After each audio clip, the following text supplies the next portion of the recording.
Hey, Dan Passarelli here. Well, man, oh man, the market is up. It was up almost like 2% today at one point. We're here just in the last couple of minutes of the trading day. It's going to be up. And so the question becomes, well, why? It's just unwavering bullishness because the news that I saw today was fairly bland, but not really positive. If anything, I would call it a smidge negative. Employment, there's more people, well, there's fewer people filing for unemployment than expected. The unemployment rate was slightly lower than expected.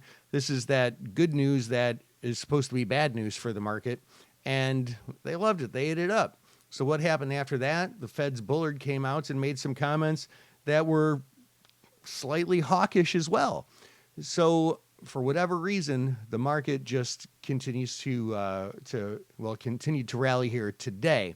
Now, some of this could be, if we go to a chart of SPY, some of this could be, a little short covering from the rest of the week. But I mean, geez, we're almost back up to Tuesday's session here. I mean, we covered about half of what the market gave up this week. I don't know if you could, in your right mind, call that short covering. So what can we take from this? Well, I don't know. I've been talking about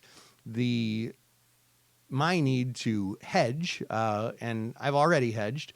And so if you haven't yet, and if you're considering hedging, you've got a great opportunity to do so, because puts are cheaper because of the delta of the puts. The market's higher, so puts get cheaper. And the VIX is way down today. It's down 3 points, down to about 17 right here at about the close. So is now the time to hedge? Well, you know what?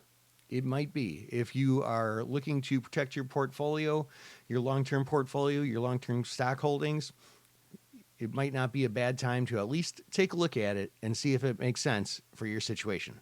I hope that helps. This is Dan Passarelli. Have a great weekend. Trade smart.